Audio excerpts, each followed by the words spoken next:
Hello साथियों, नमस्कार। आपने देखना शुरू कर दिया आपका अपना YouTube channel DS Mishra official और आपके अपने चैनल पे एक नए वीडियो को लेकर पुनः उपस्थित हूं। और आज का जो वीडियो होगा वह संबंधित होगा प्रधान शिक्षक भर्ती परीक्षा की तैयारी के लिए जो मेरे द्वारा लगातार वीडियो सीरीज लाए जा रहे हैं। उसी कड़ी में आज डीएलएड 75 अंक की तैयारी के लिए ही प्रैक्टिस सेट होगा, और वो भी डीएलएड के यूनिट वाइज जो प्रैक्टिस सेट मेरे द्वारा चलाए जा रहे हैं उसी कड़ी में आज यूनिट 4 से हम प्रश्नों को देखने वाले हैं। तो इकाई 4 के जो भी वीवीआई प्रश्न हैं उन प्रश्नों को हम लोग देखेंगे, और उसका यह चौथा पार्ट होगा, क्योंकि यूनिट 4 के अंतर्गत जो लगभग आपको 11-12 टॉपिक को पढ़ने हैं, उन टॉपिकों से जितने भी प्रश्न महत्वपूर्ण बन सकते हैं उन प्रश्नों को मैं पार्ट वाइज लेकर के आ रहा हूँ।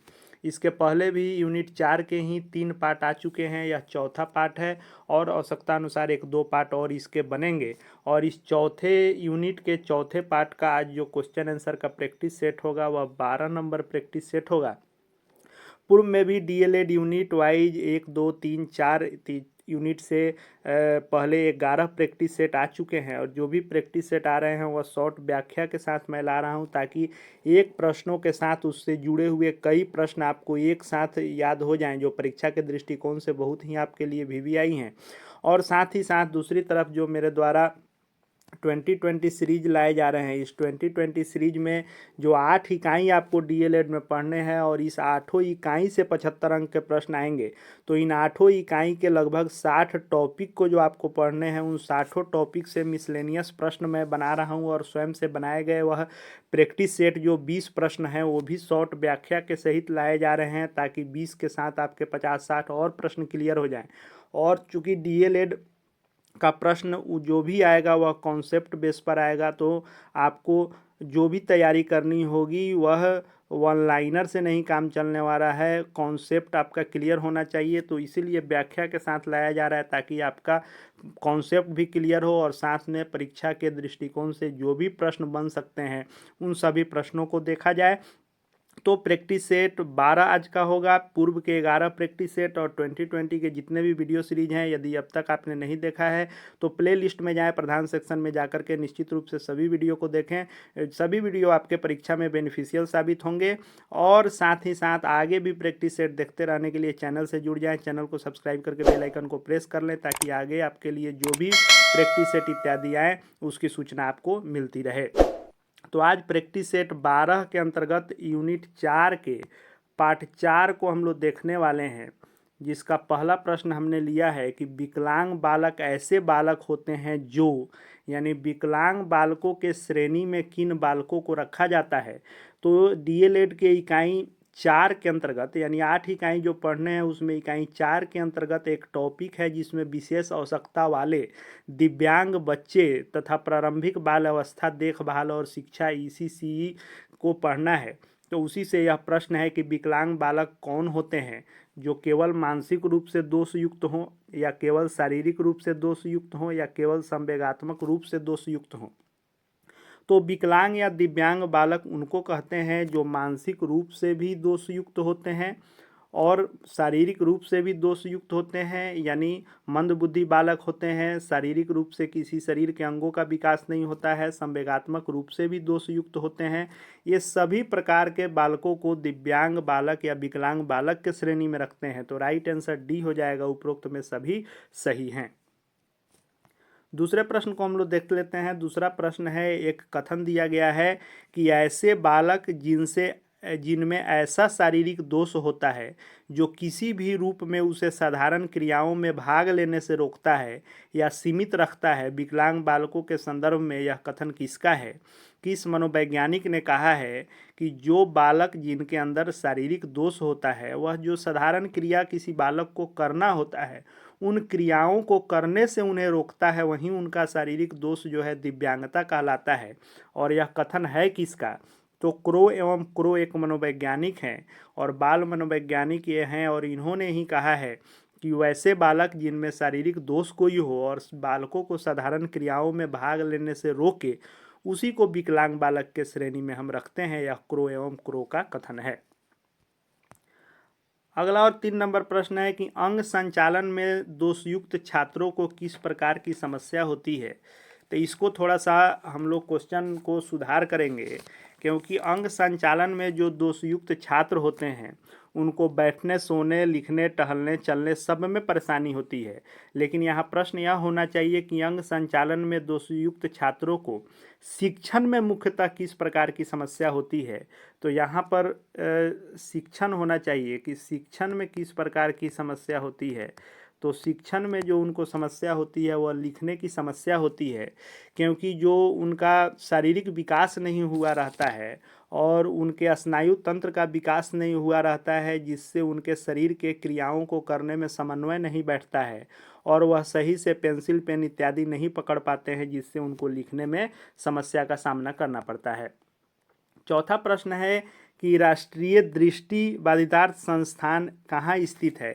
यानी आँख से जो विकलांग हैं, दिव्यांग हैं, यानी जिनको दृष्टि दोष है, उन दृष्टि दोष बालकों के उत्थान के लिए संस्थान बनाया गया है, जो उत्तराखंड राज्य के देहरादून में बनाया गया है। उत्तराखंड के देहरादून में राष्ट्रीय दृष्टि बाधित संस्थान NIVH स्थित है। आज के DLED क्वेश्चन आंसर के 12वें प्रैक्टिस सेट के 5वें क्वेश्चन को हम लोग देखते हैं कि दृष्टि दोषयुक्त छात्रों को शिक्षा दी जानी चाहिए। यानी जो बालक दृष्टि दोष वाले हों, यानी अर्ध रूप से या पूर्ण रूप से जो अंधे बालक हों, उनको कैसी शिक्षा आप देंगे, किस प्रकार शिक्षा देंगे। क्या उनके लिए शिक्षा की व्यवस्था अलग से हो? नहीं, क्योंकि इसमें समावेशी शिक्षा की भी बात है। वे पढ़ने योग्य नहीं है, इसलिए उनके लिए किसी प्रकार की शिक्षा व्यवस्था नहीं है। ये तो बिल्कुल अनुचित बात है, क्योंकि पढ़ने का अधिकार सबको है और सब पढ़ने योग्य होते हैं। उस तरह से उनको पढ़ने की सुविधा दी जानी चाहिए। केवल उन्हें दृष्टि दोष वाले छात्रों के साथ शिक्षा की व्यवस्था करनी चाहिए, ये भी सही नहीं है, क्योंकि उनके अंदर एक हीनता की भावना आएगी अलग क्लास यदि आप लेते हैं तो यह तीनों गलत है। सही जो है यह है कि उन्हें समावेशी शिक्षा के अंतर्गत सभी सामान्य बच्चों के साथ शिक्षा दी जानी चाहिए। समावेशी शिक्षा यही कहता है कि सभी बच्चों को एक साथ शिक्षा दीजिए, ताकि वे सभी एक साथ बैठ के एक कक्ष में शिक्षा ग्रहण कर पाएँ। छठे प्रश्न को हम लोग देख लेते हैं। छठा प्रश्न है कि कक्षा 5 के न्यून दृष्टि वाले बच्चों को, यानी जो कक्षा 5 के बच्चे हैं, यदि उनको न्यून दृष्टि दोष है, यानी उनको अंधापन है, तो आप किस प्रकार से उनको ट्रीट करेंगे, कैसी शिक्षा देंगे, शिक्षा का माध्यम आपको क्या होगा, कैसा आपका व्यवहार होगा। तो निम्न स्तर के कार्य के लिए माफ़ करना उचित है। यह बिल्कुल सही नहीं है कि जो न्यून दृष्टि दोष वाले हैं उनसे छोटा ही कार्य कराया जाए। उसके दैनिक कार्य में उसके माता पिता तथा मित्रों को सहायता करनी चाहिए। सिर्फ माता पिता और मित्रों की सहायता से ही वह शिक्षा ग्रहण नहीं कर सकते हैं। कक्षा में विशेष बर्ताव भी उनके साथ नहीं होना चाहिए, यह जान करके कि हाँ वह न्यून दृष्टि दोष वाले हैं। जबकि कक्षा में सामान्य रूप से बर्ताव करना चाहिए। जैसा आप सामान्य बच्चों के साथ बर्ताव करते हैं वैसे ही बर्ताव उनके साथ भी कीजिए। लेकिन शिक्षण माध्यम में उनके लिए शिक्षण सहायक सामग्री विशेष रूप से प्रयोग कर सकते हैं, जिसमें ऑडियो CD जरिए आप उनको शिक्षा दे सकते हैं। तो राइट आंसर छठे प्रश्न का C हो जाएगा। सातवां प्रश्न है कि निम्न में से कौन सा कारण श्रवण दोष का है। यानी जिनको सुनने में दिक्कत है, यानी कान का दोष जिनको है, वह किस प्रकार से होता है। कान की बनावट में दोष होता है तब श्रवण दोष होगा, या कानों का अक्सर बहते रहना, या कानों में दर्द की शिकायत। तो जिन बच्चों के कान के बनावट में ही दोष हो, कान अक्सर बहते रहते हैं, कान में दर्द की शिकायत हो, या कान से संबंधी कोई बीमारी होती है जिसके कारण ही उनको श्रवण दोष होता है, तो ये सभी जो कारण है या श्रवण दोष के हैं। राइट आंसर D हो जाएगा। और BPSC के ऑप्शन के अनुसार चौथे ऑप्शन के साथ आप जाएंगे, उपरोक्त में से एक से अधिक। BPSC जो ऑप्शन देगा आपके प्रधान शिक्षक में वह 5 ऑप्शन देगा। 3 ऑप्शन ऐसे ही सामान्य ऑप्शन रहेंगे, चौथा रहेगा उपयुक्त में एक से अधिक, और 5वां रहेगा उपयुक्त में से कोई नहीं। इन 5 ऑप्शन के साथ आपको परीक्षा देनी होगी। इसलिए मैंने जो 2020 सीरीज शुरू किया है आपके DLED की तैयारी के लिए, वो भी 5 ऑप्शन के साथ हमने शुरू किया है, और उसमें 5 ऑप्शन के साथ आप अनुभव कर सकते हैं कि 5 ऑप्शन में कैसे आपको प्रश्नों को बनाने होंगे, और चौथे और 5वें प्रश्न से कैसे आपको सामना करना होगा, ताकि आप प्रश्नों को गलत नहीं करें। 8वें प्रश्न को हम लोग देख लेते हैं। 8वां प्रश्न है कि मानसिक रूप से विकलांग बालकों की पहचान क्या होती है। यानी वैसे बालक जिनका मानसिक विकास सही से नहीं हुआ है और मानसिक रूप से विकलांग हैं, तो कैसे आप यह तय करेंगे कि ये मानसिक रूप से विकलांग हैं। तो बुद्धि लब्धि का तीव्र होना, तो जब बुद्धि लब्धि उनकी तीव्र होगी तो वह मानसिक विकलांग नहीं होंगे, सामान्य बालक होंगे या प्रतिभाशाली बालक होंगे। तो ये नहीं होगा। पढ़ाई में मजबूत वे होंगे तो इससे आप तय नहीं कर सकते हैं कि मानसिक रूप से विकलांग हैं। या उच्च स्मरण क्षमता, ये भी नहीं होगा क्योंकि स्मरण क्षमता निम्न होती है। मानसिक रूप से विकलांग बालक जो भी पढ़ते हैं याद करते हैं वह तुरंत भूल जाते हैं। बुद्धि लब्धि उनकी कम होती है, यह सही है, इसलिए राइट आंसर डी हो जाएगा। तो 8वें प्रश्न का ऑप्शन डी सही है। 9वें प्रश्न को हम लोग देख लेते हैं। 9वां प्रश्न है कि प्रिया एक मानसिक रूप से विकलांग बालिका है, उसकी क्या समस्याएं हो सकती है। यानी आपके विद्यालय में कोई मानसिक रूप से विकलांग बालिका है तो उसको क्या क्या समस्या हो सकती है। आत्मविश्वास में कमी होगी, बिल्कुल जो मानसिक रूप से विकलांग बालक हैं उनके अंदर आत्मविश्वास की कमी पाई जाती है। वे अन्य बच्चों से अपने आप को अलग रखना चाहते हैं, सीमित बातचीत करते हैं और स्वयं के कार्यों में कठिनाई भी महसूस करते हैं जो मानसिक रूप से विकलांग बालक होते हैं। राइट आंसर डी हो जाएगा। उपरोक्त में सभी समस्याएं सामना करने को दिखेंगे आपको यदि कोई मानसिक रूप से विकलांग बालक या बालिका है तो। प्रैक्टिस सेट 12 का 10वां प्रश्न है कि शारीरिक अथवा मानसिक रूप से विकलांग बालकों की शिक्षा की व्यवस्था के बारे में दिए गए कथनों में क्या सही है। यानी शारीरिक और मानसिक रूप से जो विकलांग बालक हैं उनके बारे में 4 बातें कही गई हैं। इन 4 बातों में कौन सी बातें सही कही गई हैं। कि विकलांगता दूर करने में केवल अध्यापक की भूमिका हो। सिर्फ केवल अध्यापक की भूमिका हो जाने से विकलांगता दूर नहीं हो सकती है। विकलांगता दूर करने में केवल माता पिता, सिर्फ माता पिता भी अपनी भूमिका निभा करके उनके विकलांगता को दूर नहीं कर सकते हैं। मानसिक रूप से विकलांग हैं तो विकलांगता समय के साथ ठीक हो जाएगा, इसलिए किसी आवश्यकता की ज़रूरत नहीं है, ये भी सही नहीं है। यह कहकर आप उन्हें नहीं छोड़ सकते हैं कि अपने आप ये ठीक होंगे। जबकि विकलांगता दूर करने में अध्यापक, माता पिता और अभिभावक तीनों की प्रमुख भूमिका होनी चाहिए। यह सबसे उपयुक्त प्रश्न का उत्तर होगा, इसलिए राइट आंसर डी हो जाएगा। डीएलएड में फैक्चुअल प्रश्न आपको नहीं मिलेंगे, मैं बार बार बता रहा हूँ। इसके लिए आपको कॉन्सेप्चुअल प्रश्नों को पढ़ना होगा और कॉन्सेप्ट क्लियर करना होगा, क्योंकि जो भी विकल्प दिए जाएंगे, अधिकांश प्रश्नों के दिए गए विकल्प एक नज़र में आपको सभी सही ही दिखेंगे, लेकिन आपको समुचित और सबसे सही विकल्प को, सबसे सटीक विकल्प को आपको चूज करना होगा, तब आप प्रश्नों का सही उत्तर दे पाएंगे। 11 नंबर प्रश्न है कि निम्नलिखित में से मौखिक रूप से सीखने की अशक्तता कौन सी है। तो इस टॉपिक के अंतर्गत आपको विभिन्न प्रकार की अशक्तता के बारे में आपको पढ़ना है कि बालकों के अंदर में जो आपको विभिन्न प्रकार की अशक्तता होती है, जैसे मौखिक रूप से सीखने और भाषा संबंधी अशक्तता होती है, पढ़ने की अशक्तता, लिखने की अशक्तता, शब्दों की बर्तनी संबंधी अशक्तता होती है, गणित संबंधी गंभीर तनाव की समस्या और शरीर का अंग छोटा होने का भ्रम जो होता है, ये विभिन्न प्रकार की अशक्तता है। उसी में पूछ रहा है कि मौखिक रूप से सीखने की अशक्तता कौन सी है। तो जो मौखिक रूप से सीखने की अशक्तता होती है वह अफेजिया होती है। अफेजिया जिनके अंदर होता है उनको मौखिक रूप से सीखने में समस्या होती है। तो अफेजिया और साथ ही साथ डिस्फेजिया भी एक होता है। अफेजिया और डिस्फेजिया, ये दोनों प्रकार की अशक्तता जो है मौखिक रूप से सीखने की अशक्तता होती है। तो अफेजिया और डिस्फेजिया भी याद रखेंगे, क्योंकि यहाँ अफेजिया दिया है ऑप्शन में। अगर इस ऑप्शन को नहीं देकर डिस्फेजिया देता तो डिस्फेजिया ऑप्शन होता।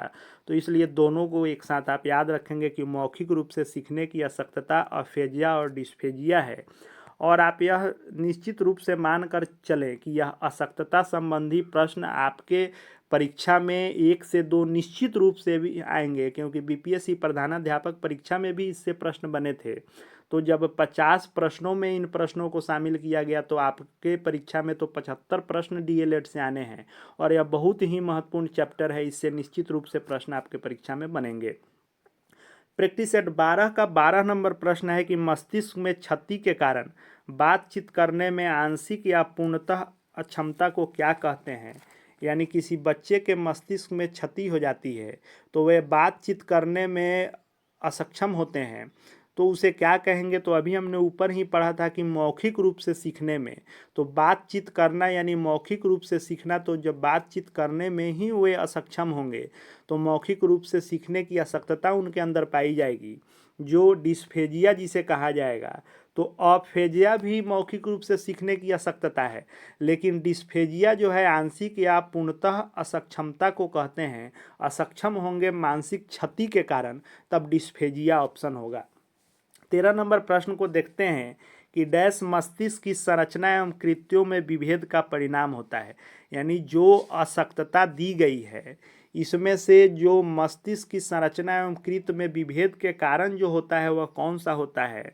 तो एक डिसलेक्सिया होता है, अशक्तता का प्रकार होता है जो पढ़ने की अशक्तता होती है, यानी पढ़ने संबंधी जो समस्या होती है, तो यह कहा जाता है डिसलेक्सिया।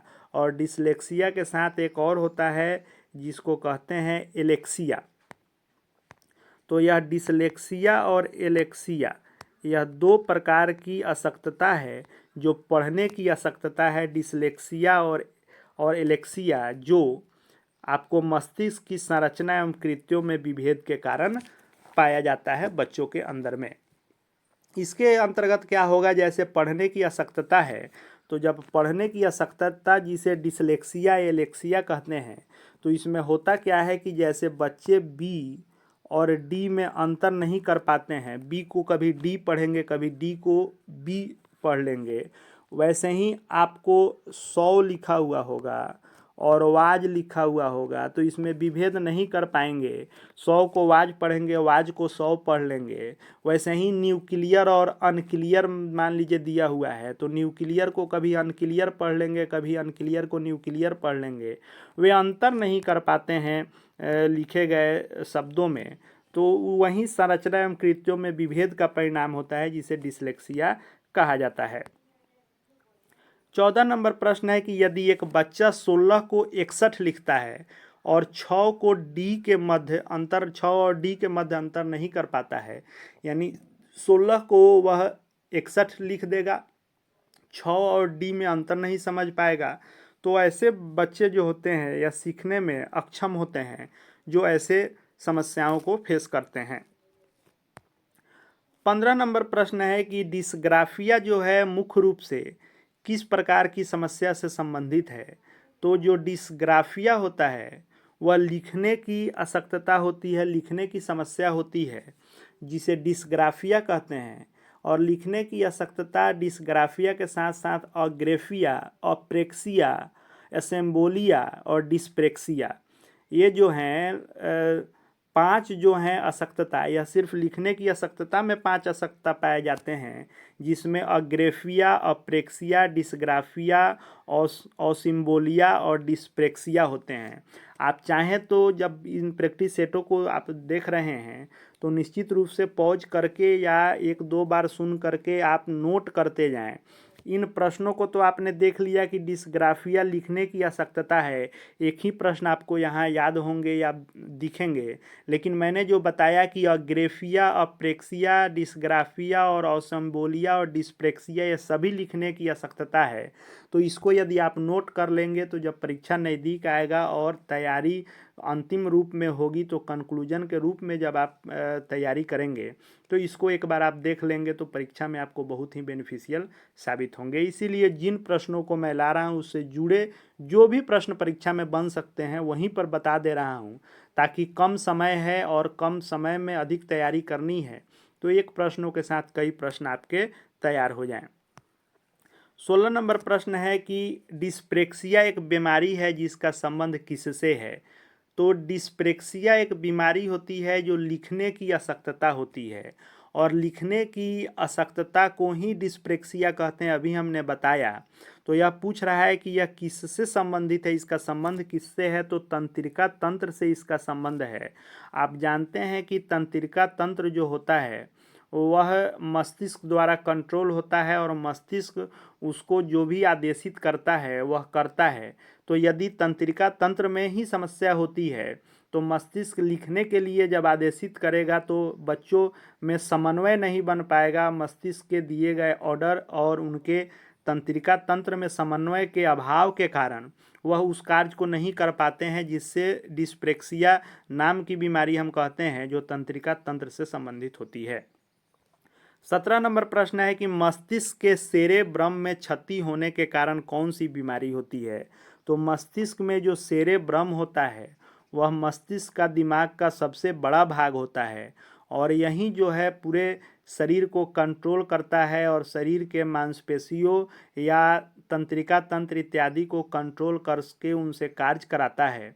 तो यह जो समस्या होती है, यदि मस्तिष्क के सेरेब्रम में क्षति हो गई तो उसका कई सारे समस्या आपको देखने को मिलेंगे।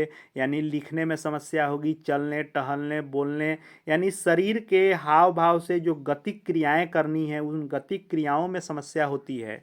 और यह बीमारी अप्रेक्सिया कही जाती है, जो पढ़ने में लिखने की समस्या को जन्म देती है अगर किसी बच्चे के अंदर अप्रेक्सिया नाम की बीमारी है। तो गणित को समझने की अशक्तता जो होती है उसे क्या कहते हैं। यानी बच्चा गणित को नहीं समझ पाता है तो उसके अंदर कौन सी अशक्तता है। तो डिस्कैल्कुलिया जो बीमारी है, वह डिस्कैल्कुलिया बीमारी जिसको होती है वह गणित को समझने में असक्षम होता है, उसको गणित संबंधी शिक्षण में समस्याओं का सामना करना पड़ता है। 19 नंबर प्रश्न है कि डिस्थीमिया क्या है। आपको मैंने बताया कि इस चैप्टर में विकलांग दिव्यांग बालकों के बारे में विशेष पढ़ना है इस टॉपिक में, तो उसी से जो भी प्रश्न बन सकते हैं वह प्रश्न इसमें हैं और जो अन्य और प्रश्न बन सकते हैं वो भी मैं यहीं पे ऐड करते चल रहा हूं। तो जो प्रैक्टिस सेट आपको दिख रहा है इस पर तो ध्यान बनाए ही रखेंगे, साथ में जो मैं बातें बता रहा हूं उसको भी ध्यान से सुनेंगे और उसको नोट करते चलेंगे तो इस चैप्टर के सभी प्रश्न आपके क्लियर होते चलेंगे। जो एक आध प्रश्न और बनेंगे छूटेंगे वो अगले पार्ट में शामिल किया जाएगा, उससे भी जो छूटेंगे वे 2020 सीरीज में जो अपने से बनाए गए प्रैक्टिस सेट हैं सभी यूनिटों से कंबाइंड उसमें निश्चित रूप से शामिल कर दिए जाएंगे। तो डिस्थीमिया जो होती है यह गंभीर तनाव की अवस्था होती है और गंभीर तनाव की अवस्था को ही डिस्थीमिया कहते हैं। इसमें बच्चे तनाव में रहते हैं और इनकी मन स्थिति हमेशा निम्न होती है, चित्तवृत्ति इनकी शांत नहीं होती है और यह हमेशा किसी भी चीज़ों को तनाव लेकर के रहते हैं और किसी भी कार्यों को यह बहुत ही मुश्किल समझ करके तनाव में आ जाते हैं। ऐसी बीमारी को डिस्थीमिया कहते हैं जो गंभीर तनाव की अवस्था होती है। राइट आंसर ए इसका हो जाएगा। 20 नंबर प्रश्न है कि निम्न में से किसका संबंध भ्रम से है। तो एक भ्रम नाम की भी समस्या होती है कि भ्रम बच्चों के अंदर आ जाता है। बहुत सारे बच्चे यह मान करके बैठ जाते हैं कि उनके शरीर का कोई अंग छोटा है या अन्य जो सामान्य बच्चे अगल बगल में हैं उनके अनुसार हमारा शारीरिक विकास नहीं हुआ है, हमारी पर्सनालिटी उनके अनुसार नहीं है, उनके अनुरूप नहीं है, उनके बराबर नहीं है। उनके अंदर यह भ्रम बैठ जाती है और हीनता की भावना उनके अंदर आने लगती है, जिससे निश्चित रूप से अधिगम पर प्रभाव पड़ता है और उनके अंदर कुछ अंग छोटे होने के भ्रम उनके अंदर जन्म ले लेते हैं। इस बीमारी को डिस्मोर्फिया कहते हैं और डिस्मोर्फिया जिसको हो जाता है उनके अंदर अपने शरीर के कुछ अंग छोटे होने का भ्रम आ जाता है। 21 नंबर प्रश्न है कि ब्रेल लिपि तकनीक का उपयोग निम्न में से किसके लिए होता है। आप जानते हैं कि ब्रेल लिपि अंधे बालकों की शिक्षा के लिए ब्रेल लिपि का जन्म हुआ और ब्रेल लिपि का उपयोग भी इसी के लिए ही होता है। तो जो संपूर्ण रूप से अंधे बालक होते हैं उन्हीं के लिए ब्रेल लिपि का प्रयोग किया जाता है, न कि सामान्य या अर्ध अंध के लिए। तो संपूर्ण रूप से अंध बालक के लिए ब्रेल लिपि होगा। राइट आंसर इसका ए हो जाएगा। 22 नंबर प्रश्न को हम लोग देख लेते हैं। 22 नंबर प्रश्न है कि आपकी कक्षा का एक छात्र मोहन बोलते समय हकलाता है, आप उसकी शिक्षा के प्रबंधन हेतु क्या आवश्यक कदम उठाएंगे। यानी आपके विद्यालय में आपकी कक्षा में कोई ऐसा छात्र है जिसको बोलने में समस्या है और वह हकलाता है, तो आप क्या करेंगे। विशेष शब्दों के उच्चारण को उसको एक बार में ही पढ़ने के एक बार में वह बोल नहीं पाएगा, पढ़ नहीं पाएगा, उसको कक्षा से बाहर जाकर पढ़ने को कहेंगे, ये भी उचित नहीं है। कक्षा के बाहर कर देंगे तो और नहीं सीख पाएगा। प्रधानाचार्य से उसकी शिकायत करेंगे, शिकायत करने से भी उसकी समस्या का समाधान नहीं होगा, जबकि उसमें अध्ययन की जो गलत आदत है उस पर आप नियंत्रण करेंगे, जहां उसको समस्या हो रही है उसको सुधार करेंगे, तब वह सीख पाएगा। इस तरह जो बालक में यह समस्या है उसको आप अगर व्यवहारिकता में उसको गलत आदत जो भी है उस पर नियंत्रण करेंगे तो वह सही हो पाएगा। तो आज हम लोग यूनिट 4 के चौथे पार्ट को देखे हैं और इसके और पार्ट भी बनेंगे, क्योंकि इसमें 11-12 टॉपिक को कवर करने हैं। तो उनसे भी जो वीवीआई महत्वपूर्ण प्रश्न बनेंगे और उसके उत्तर व्याख्या सहित मैं लेकर के आऊँगा। साथ ही साथ 8 यूनिट आपको पढ़ने हैं, 60 टॉपिक कवर करने हैं। तो वह 8 यूनिट से प्रश्न आपको यूनिट वाइज या लगातार आते रहेंगे। परीक्षा का समय कम है, तैयारी आपको अधिक करनी है, इसलिए दोनों तरह से प्रैक्टिस सेट डीएलएड की तैयारी के लिए, जो डीएलएड के लिए प्रैक्टिस सेट आपको आएंगे वह यूनिट वाइज जो आ रहे हैं यह भी आते रहेंगे। साथ ही साथ 2020 सीरीज जो 8 यूनिट से 60 टॉपिक को कवर करते हुए आपको सभी से मिसलेनियस 5 ऑप्शन के साथ लाए जा रहे हैं वह भी जारी रहेंगे। आगे फुल प्रैक्टिस सेट इत्यादि और सामान्य अध्ययन की तैयारी के लिए भी प्रैक्टिस सेट लाने का पूर्ण कोशिश है कि आपकी तैयारी बेहतर हो सके। आज के इस प्रैक्टिस सेट 12 के वीडियो सीरीज का विराम हम लोग यहीं करेंगे। मिलेंगे अगले प्रैक्टिस सेट के साथ जो इसी यूनिट के अगले पार्ट के साथ होगा, या फिर 2020 सीरीज के साथ मिलेंगे। तो प्रधान शिक्षक परीक्षा की संपूर्ण तैयारी के लिए और शिक्षा जगत शिक्षकों से संबंधित हर एक छोटी बड़ी लेटेस्ट अपडेट को देखते जानते रहने के लिए चैनल से जुड़ जाएं। चैनल को सब्सक्राइब करके बेल आइकन को प्रेस कर लें, ताकि कोई भी महत्वपूर्ण जानकारी या प्रैक्टिस सेट आपसे छूटे नहीं। और साथ ही साथ हमारे Telegram channel DS Mishra official से भी जुड़ जाएं, जिसका लिंक इसके डिस्क्रिप्शन बॉक्स में दिया गया है। वहां भी सभी जरूरी पीडीएफ इत्यादि आपको और प्रश्न उत्तर, करेंट अफेयर इत्यादि देखने को मिलते रहेंगे। इस प्रैक्टिस सेट को देखने के लिए आपका बहुत बहुत धन्यवाद।